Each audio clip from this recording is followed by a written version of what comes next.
Tijaabada fiisigiska cajiibka ah ayaa markii ugu horeysay muujisay roob quantum.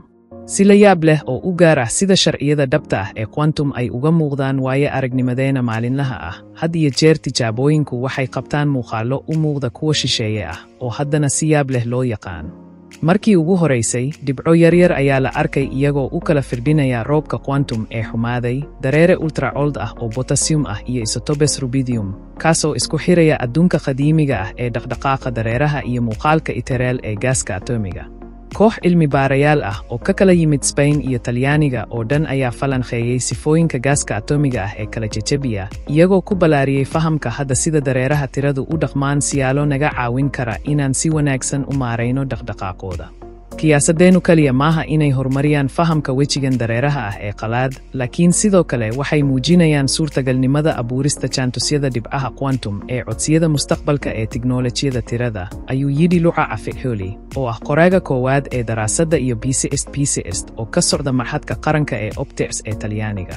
Daawashada duufaanku waxay soo diraan qubays biyo ah oo ku soo qulqulaya muraayadda daaqada waa gabayo ku qoran qoraallada fiisigiska. Qayb kasta oo dareere ah waxaa ku xidhan maqaar kacsan oo korka ah, isku darka iyo kala qaybsanaanta iyo isku darka mar kale marka dhufisjiidku u jiido iyaga oo hoos u dhigaya muraayadda ku habboon oo bilaabaya. Roob daaqad. Roobabku waxay ku da'aan muraayadda daaqadda.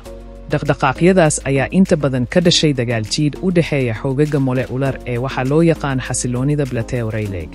Isku dheelitir la'aanta dada yar ee eedeymaha ku faafay hidrogenka biyaha iyo atamka oksijiinta waxay abuurtaa saamayn dib oo leh riixida iyo jiidista eedeymaha biyaha iyo galaaska si ay u kala qaybiyaan dhibco waaweyn oo yaryar ama isku geyn kuwa yaryar oo baruur ah, kul qoyan oo ilaalinaya aagga dusha sare ugu yaraan.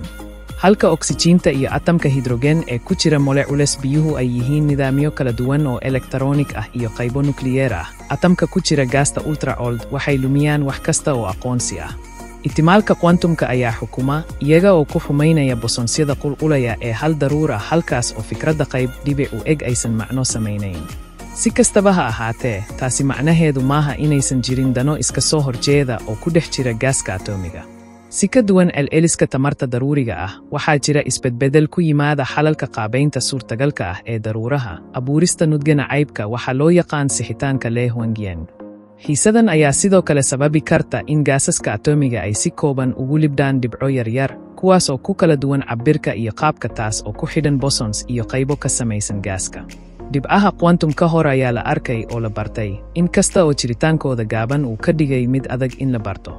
Cilmi baarayaasha ka dambeeyay tijaabadan cusub waxay ku bilaabeen indho-indhaynta dhibcaha quantumka ee ku sii jiraya 10 milliseconds ee daruuraha ultra-cold ee potassium 4 iyo rubidium 7, iyaga oo siinaya meel suurtagal ah oo ay ka bilaabi karaan tinkering.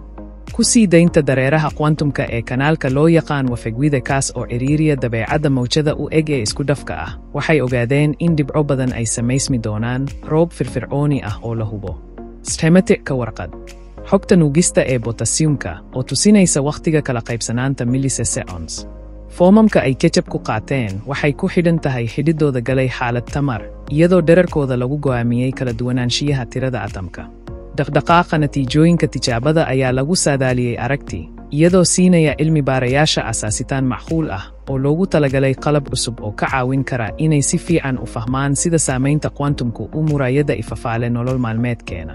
Marka la isku daro tijaabooyinka jilitaanka nambarada, waxaan awoodnay inaan qeexno dhaqdhaqaaqa kala go'a ee dhibicda quantum marka la eego xasilooni darada xididada, ayuu yiri PCS University of Florence Hereford.